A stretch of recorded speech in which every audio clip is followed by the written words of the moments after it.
Avant toute chose, merci de prendre quelques minutes pour nous. Ma première question, elle est banale. Comment allez-vous et que faites-vous de votre retraite? Alors déjà, très bonne question. Comment je vais? Très bien. J'ai une retraite active parce que, par exemple, je continue je ne veux pas dire piger, mais à travailler pour Canal+ quand ils ont besoin de choses historiques. Comme L'histoire, tiens, qui était-ce, comment ça s'est passé, comment était X ou Y, etc., etc. Par exemple, les derniers que j'ai fait, vous savez, j'avais fait quelque chose, par exemple, sur Paul Ricard, au moment du Grand Prix de France, sur Paul Ricard lui-même, pas le circuit, hein. Oui, mais Paul Ricard, monsieur Ricard. Et puis, Thomas Sénécal m'a aussi demandé de faire quelque chose sur Frank Williams, quand Frank Williams nous a quittés, par exemple. Voilà, c'est ce que j'allais dire et c'était super bien fait, je trouve. Ouais, c'est gentil. Des choses comme ça. Ensuite, j'ai toujours Sport Auto Classique parce que le patron qui s'appelle Olivier Vernis veut absolument que je conserve cette rubrique qui est un sujet qu'il a défini lui-même. Le prochain sujet, c'est l'année terrible qui est 1982 où on a perdu Villeneuve, on a perdu Pironi, on a eu Tambay, enfin on a eu plein de choses, quoi. Voilà, par exemple. Qu'est-ce que j'ai d'autre encore à faire? Non, plein de choses, des projets. J'écris on me demande de faire des textes sur des pilotes. Je les fais aussi. Donc voilà, non, ma retraite est active. Vraiment active. Normalement aussi, on doit préparer des choses du côté de Netflix sur différents pilotes. Non, voilà, ça tombe.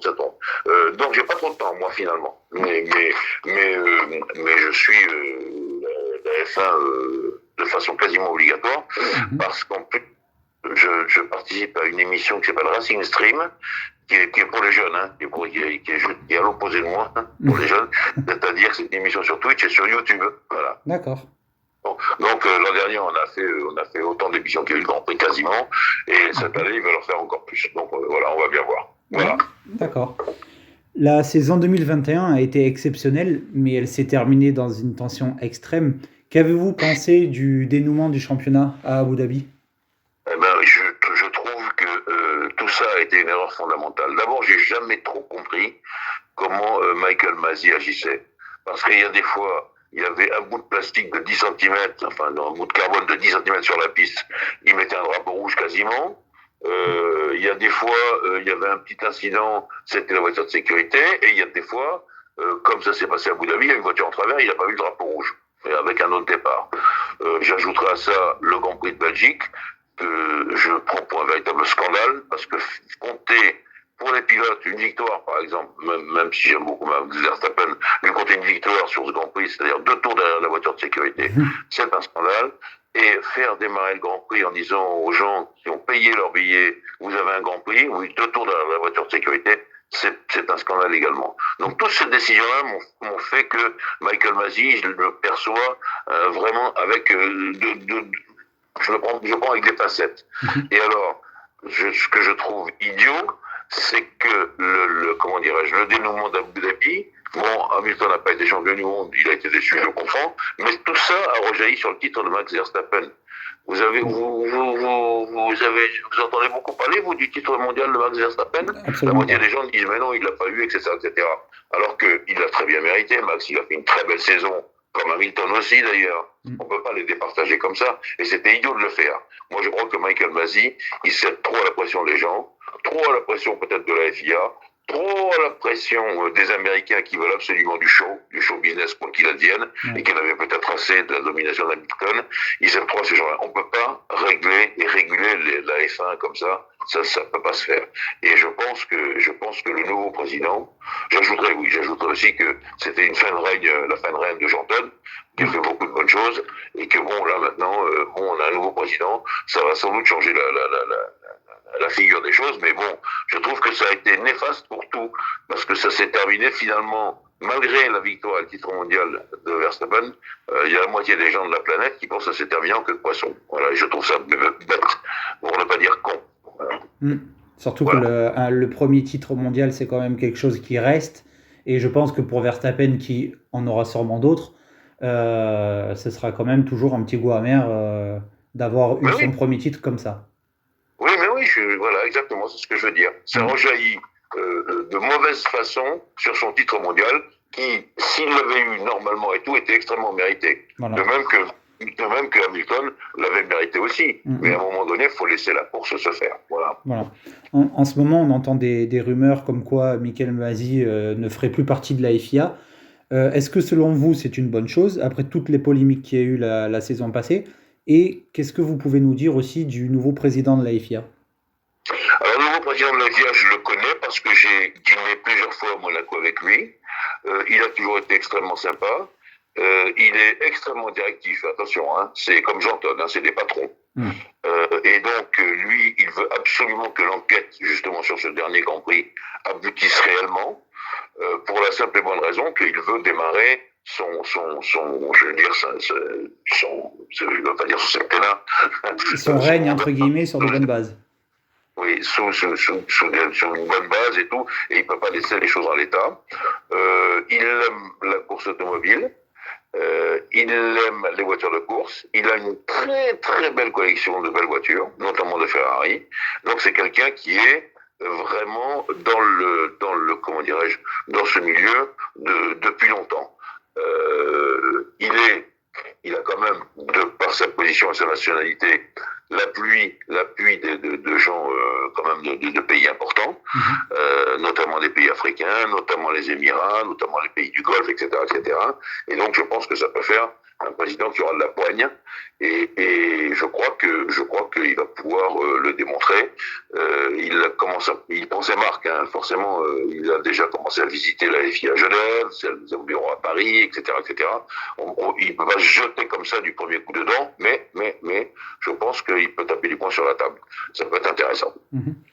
Pensez-vous que la nouvelle réglementation sera bénéfique ou au contraire qu'elle créera des écarts importants entre les équipes après une saison très serrée comme celle de l'année dernière? Alors là, je suis très, j'avance sur la pointe des pieds. Parce qu'à chaque fois qu'on nous promet une nouvelle réglementation qui va changer les choses, qui va permettre aux voitures de se suivre de près et de ceci et de cela, ça n'a pas souvent marché. Il faut dire les choses comme elles sont.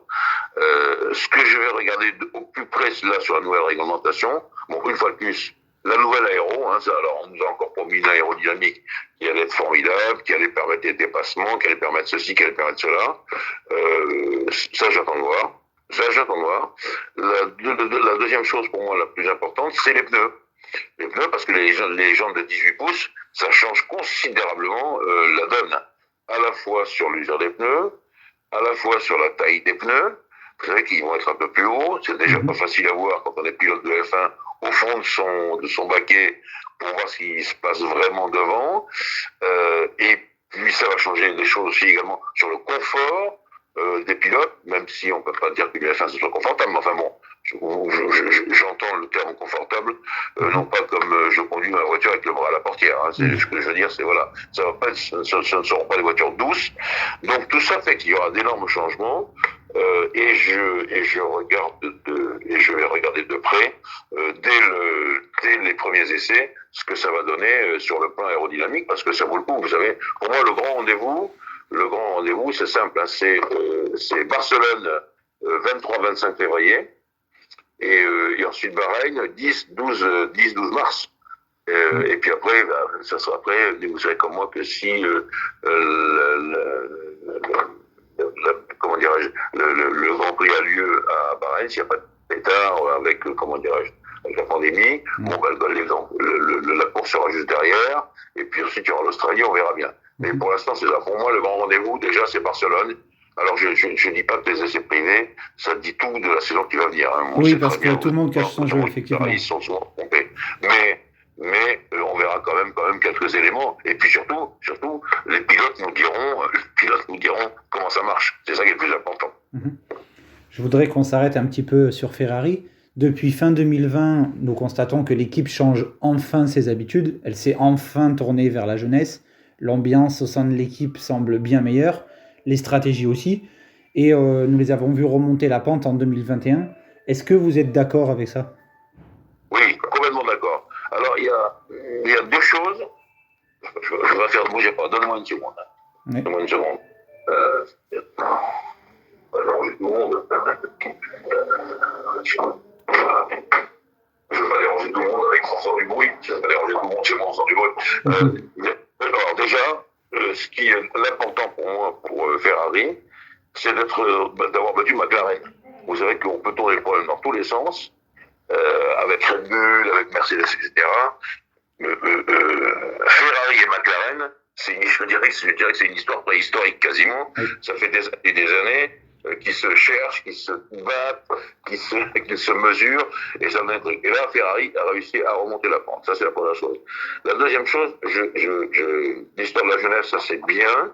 Ce que je veux dire, c'est que c'est surtout la façon comment je pourrais dire, de concevoir les réflexions autour de la nouvelle voiture qui me paraissent importantes. L'équipe a changé, et je pense que c'était nécessaire, à force d'avoir vécu, parce il faut quand même rappeler que le dernier titre pilote, c'est Raikkonen 2007, le dernier titre constructeur, c'est Ferrari 2008, pour Ferrari c'est 2008, donc ça remonte à loin. Ils ont changé quand même enfin leur façon de voir comment on peut concevoir une voiture, comment on se débrouille, comment on fait le moteur, comment ceci, cela, etc. Et le changement léger pour l'instant, on n'est pas encore à l'essence de synthèse complète, le changement léger de carburant fait qu'ils ont reconsidérer leur moteur, et je crois que peut-être de ce côté-là, on va avoir de bonnes surprises. Enfin, voilà. Et j'attends ça avec impatience. Moi, j'aime beaucoup la Scuderia, parce que, bon, ça a toujours été des gens sympathiques avec moi, ça c'est la première chose. La deuxième chose, dès qu'on parle d'histoire, et vous savez que moi, dans mon boulot, il y a beaucoup d'histoires, je parle de l'histoire avec un grand H, et dès qu'on parle de l'histoire en F1, on ne peut pas négliger Ferrari. Ils sont là depuis le deuxième Grand Prix de 1950. Donc, on peut tourner pas dans tous les sens. Ils sont toujours là. Et ils sont encore là. Et donc, je pense que ils vont pouvoir grimper à nouveau. Et ça m'intéresse beaucoup. D'ailleurs, je lis, alors ça, je ne l'ai pas vérifié encore, mais j'ai lu que finalement, Honda revenait sur sa décision de reprendre un peu en main toutes les choses du moteur pour Red Bull. Et je me dis que c'est peut-être un appel au secours de Red Bull qui a dit « Oh là là là, il va se passer des choses, venez nous aider ». Et Honda ne peut pas rester bêtement sur un échec. Donc voilà ce que je vois de la nouvelle tendance à Maranello. Parce que comme vous dites, ça fait, pour nous les fans, ça fait 15 ans environ qu'on se dit l'année prochaine ça sera la bonne, et finalement on est toujours forcé de constater qu'on est tout le temps déçu. Alors le vrai retour des rouges, c'est pour quand? Voilà, alors est-ce que c'est pour le prochain? Ça se pourrait. J'ai oublié de dire là, parce que les nouveaux calculs, la nouvelle approche, je dirais, de la recherche et de la réflexion sur le châssis, l'aéro et le moteur, il y a aussi le fait qu'on va toucher déjà les premiers plafonnements budgétaires. Et donc il faut faire autrement. Et donc ça peut-être, je pense que chez Ferrari, ils sont pas plus bêtes qu'ailleurs, et je pense qu'ils peuvent faire d'assez belles choses eux aussi. Et donc c'est pour ça, alors le voir comment, je le vois pas, je sais pas encore, moi je peux pas, il faut que je juge sur pièce, Franck. Je sais pas dire, tiens, ça va être comme ça. Je veux pas vous donner de faux espoirs en disant ça va être formidable. C'est pas vrai, j'en sais rien. Mais voilà, il faut attendre les premiers essais et surtout les premières courses. Vous savez, moi, mon rendez-vous, si vous connaissez, je l'ai toujours donné le samedi après les qualifications. La performance pure. Voilà, là, on sait où on va. Donc, je pense que là, on sera à Bahreïn, si vous me souvenez. Pour les Grands Prix, c'est Bahreïn, c'est ça.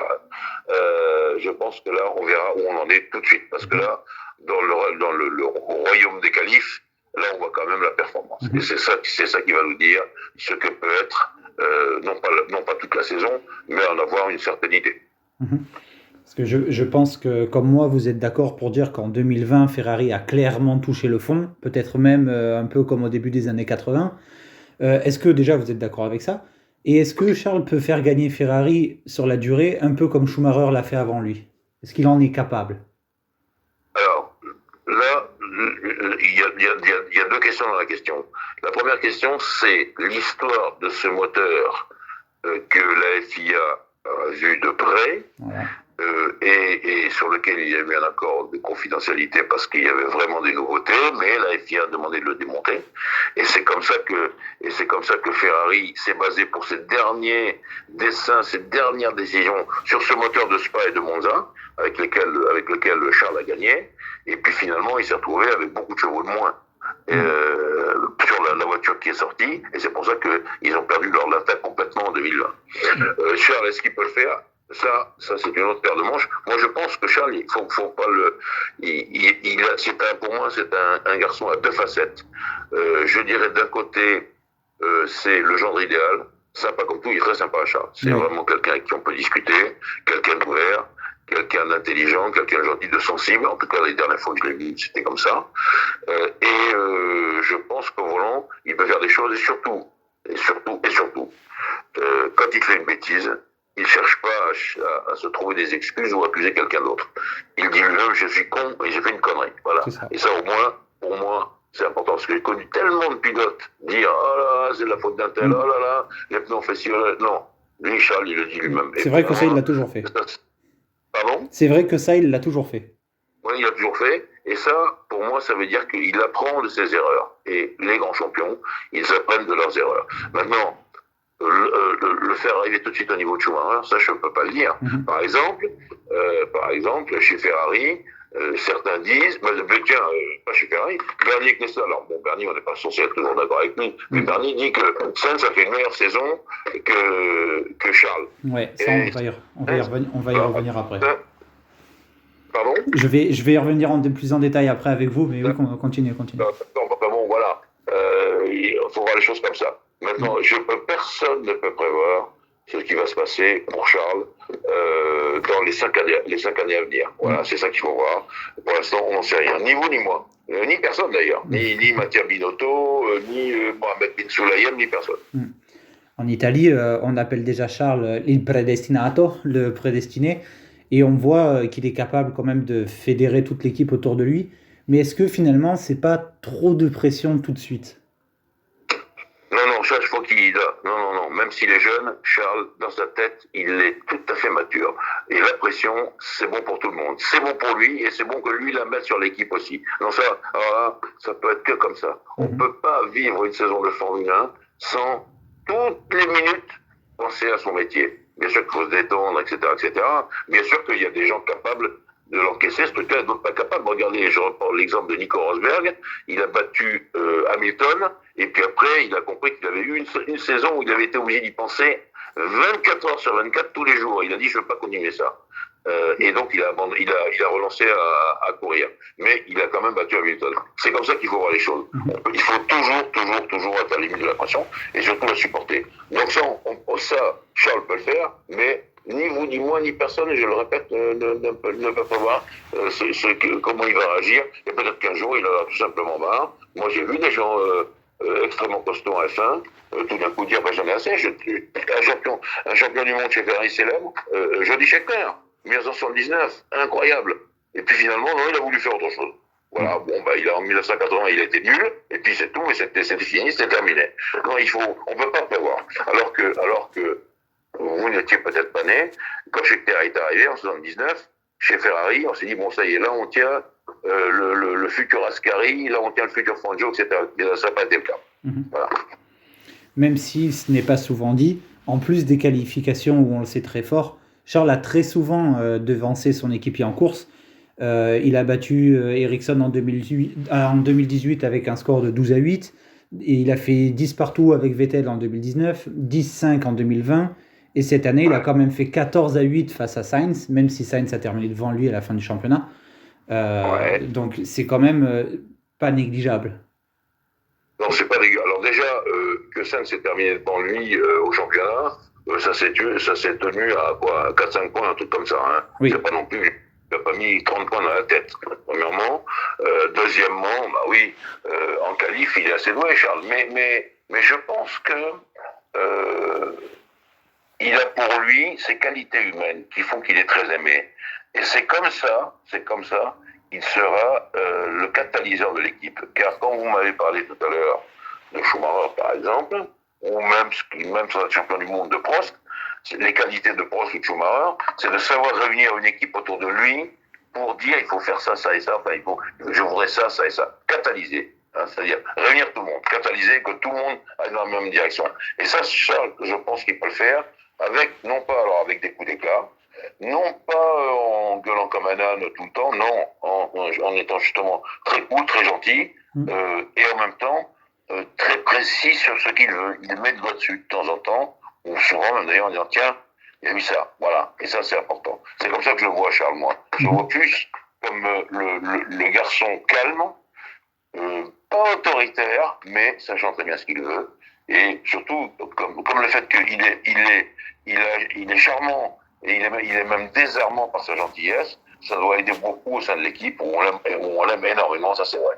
Dans l'équipe Ferrari la nouvelle, on l'aime beaucoup parce que voilà, c'est un garçon qui est sympa, cool, mais être cool, ça veut pas dire que il va se promener comme ça, etc., et qu'il va rouler quand il en a envie. Non, c'est pas ça. Non, il va toujours aller au maximum. C'est son boulot. Hein. On peut pas dire autre chose. Je fais un petit retour sur Ferrari pour ma dernière question. Les rumeurs annonçaient le retour de Jean Todt chez Ferrari en tant que consultant. Apparemment, ça se fera pas forcément. Est-ce que ça aurait pu être une bonne chose, ou est-ce qu'au contraire, ça aurait été une pression supplémentaire pour l'équipe et pas forcément la bienvenue à Maranello, puisqu'on voit qu'ils sont déjà en train de se relever un petit peu quand même? Non, alors déjà, moi, de ce que j'ai lu sur cette affaire, je n'avais même pas parlé avec Jean Todt. C'était qu'il devait être conseiller comme Lauda l'était chez Mercedes. On est d'accord? Exactement. Alors, je veux dire, Jean Todt, il n'est pas fait pour être comme conseiller. Jean Todt, ou il commande, ou il ne commande pas. Et s'il commande, il commande. Bon, ben alors là, il commande comme on l'a vu faire, hein, de 1993 à 2008. Il commande vraiment, ou bien il ne peut pas se contenter d'un rôle comme était celui de Lauda ou comme était celui de Prost. Moi, je ne le voyais pas du tout comme ça, et je me suis dit, s'il lui propose d'être le conseiller extraordinaire, le président ou le directeur non opérationnel, ça peut pas marcher. Je le vois pas. Enfin, alors, je le connais bien, j'entends, et je le vois pas faire ça. Peut-être que si on lui propose une somme d'argent extraordinaire, il le fera. Mais je crois pas. Franchement, je ne crois pas à ça. Voilà, je ne le voyais pas comme ça. Ou alors, donc, on disait, bon, hop, vous redevenez patron de la Scuderia Ferrari, vous la reprenez en main complètement, vous avez carte blanche. C'est ce que John Elkann, le patron de comment dirais-je, le propriétaire, aurait pu lui dire. Mais sinon, non, je ne le vois pas en tant que conseiller comme Lauda. C'est pas du tout le même. C'est pas du tout ce genre de personnage. Voilà ce que je voulais dire. Donc les fans de Ferrari vont être déçus, forcément, mais c'est quand même une bonne chose finalement qui ne reviennent pas. En tant que consultant. Oui, parce que il va pas juger des choses qu'il ne connaît pas à fond, Jean Todt. Jean Todt, c'est quelqu'un qui avance le pied droit quand il est sûr que le pied gauche est toujours bien posé par terre. Il pense à compter, il prépare toujours tout, et de loin, et il a la vision des choses, et il va dans cette direction. C'est toujours ce qu'il a fait chez Peugeot, avec la 205 Turbo 16, puis avec les 905, puis avec les Paris-Dakar, puis avec Ferrari. Il a toujours fait comme ça. Donc je ne le vois pas dire, tiens, je vais aller 2 jours par semaine à Maranello, en avion, pour voir comment ça se passe par là-bas, et dire, bon alors les gars, ça va? Non. Où il dirige, enfin à mon avis, hein, peut-être que je me trompe, mais à mon avis, où il dirige, ou il ne dirige pas. Où il a toutes les cartes en main, et à ce moment-là, il dirige, ou alors il dirige pas. Voilà. De toute façon, même s'il était arrivé demain matin, admettons, c'est pas forcément dès l'année prochaine qu'il aurait redressé Ferrari, qu'il aurait emmené tout le monde au titre mondial. Évidemment, voilà. Tout le monde sait que alors supposons qu'il arrive demain, on verra ses premiers effets en 2023, voilà. Pas en 2022. Voilà, il faut voir les choses comme ça. Il y a toujours un grand délai de mise en route, et puis les projets sont faits. La voiture, là, ça y est. On est quoi? Quel jour on est aujourd'hui? On est fin janvier. Hein. Le 29 janvier. Donc, c'est dans 3 semaines, on va dire ça comme ça, si je me souviens bien, hein, 3 semaines. Je regarde, je faisais la date d'essai tout à l'heure. 23 février, on y est, hein. C'est dans 20 jours, enfin, grosso modo, quoi. Voilà, tout est fait. Là, franchement, les derniers essais sont en train d'être faits. Je pense qu'il y a des essais là maintenant d'endurance sur les bancs, déjà ensuite il y a les évolutions de suite qui vont arriver probablement au deuxième ou au troisième Grand Prix. Il faut préparer les premiers tests, les premiers roulages. Il faut aussi préparer ce que j'appelle tout ce qui est autour de la voiture, c'est-à-dire la décoration, la communication, qu'est-ce qu'on fait, etc., etc. Non, mais c'est trop, c'est fini. Donc s'il arrivait, ou si n'importe qui, ou si Christian Horner ou Toto Wolff arrivait demain chez Ferrari, les effets seraient pour 2023 ou 2024, pas avant. Voilà, on est d'accord. Alors, faut pas négliger quand même le Sainz dans le truc sur Charles. Évidemment. Voilà, faut parler de Sainz, d'ailleurs, qui a reçu l'appui, on va dire l'appui. Sainz qui a été jugé par Bernie Ecclestone meilleur cette année que Charles. C'est vrai, mais bon, il y a des gens comme ça. Mais Charles, il avait tellement fracassé le monde avec Spa et Monza que tout d'un coup, on se dit, mais on sait très bien que quand on n'a pas la voiture, on n'a pas la voiture. Voilà. Au final, c'est tout. Et la voiture de 2021 a été très mauvaise, celle-là a été un peu meilleure, et puis ça va venir. Faut jamais désespérer. Jamais. On espère. Peut-être nous plus que les autres, parce que ça fait quand même 10 ans qu'on suit Charles, donc depuis qu'il fait du karting, donc on espère. Vous ferez quand même parler un peu avec lui, non? Oui, on essaye par message, mais bon, c'est compliqué. Quand vous voyez qu'il doit recevoir 300 messages par jour sur chaque réseau social. Non, mais je veux dire, c'est pas ça. Mais qu'est-ce qu'il met, par exemple, une photo de lui sur les réseaux sociaux, sur Twitter, par exemple? Il a quasiment une photo par jour ou 2 photos par jour. Je pense que c'est quelqu'un, je pense pas que ce soit lui. Lui, je pense qu'il gère que Instagram, et je pense que le reste, c'est quelqu'un d'autre. Je suis quasi sûr. D'accord. Et qu'est-ce que je veux dire? Vous avez des bons rapports avec Nicolas? Oui, très bien. Quand on a besoin d'une interview avec lui, par exemple, on lui envoie un mail, il nous répond assez rapidement. Non, là, on a échangé il y a pas très longtemps avec lui. On a de très bons rapports. Vous êtes installé où, vous? Dans le Midi? Ouais, à côté de Toulon. Oui. À côté de? À côté de Toulon. Où exactement? Au Pradé. Au Pradé. Oui, c'est très à côté de Toulon, alors oui, ça c'est sûr. Ah oui, c'est à côté de Toulon. Parce que j'y vais quelquefois je vais à Saint-Marie, que j'aime beaucoup, parce que c'est mignon. J'ai mon ami Johnny, mon ami et mon mentor, Johnny, qui habite à Toulon. Oui. Donc, dans cette région-là, voilà. Mais vous savez que quand vous venez à Saint-Marie, vous pouvez m'envoyer un message et je viens vous payer un café. On essaye comme ça, ok? Ouais, merci vraiment pour le temps que vous avez pris. Merci vraiment. Ça me fait toujours autant de plaisir de faire des interviews avec vous. C'est génial. Pour moi, qui vous ai écouté, je veux dire, j'ai regardé mes premiers Grands Prix en 94. Donc, vous m'avez élevé à la F1. Voilà. Donc, vous m'avez converti, vous avez fait tout ce qu'il fallait. Donc, vous avoir au téléphone, c'est génialissime pour moi. Vous n'avez même pas idée. 94, c'est mauvaise année. Oui, je sais. C'est le deuxième Grand Prix que j'ai vu, Imola. Le premier, c'est Aïda, mais j'ai juste un souvenir vite fait, mais je me rappelle bien d'Imola quand même. Bon, très bien. Allez, Franck, bon courage. Merci beaucoup. Ciao. Merci beaucoup. Merci. Ciao. Ciao.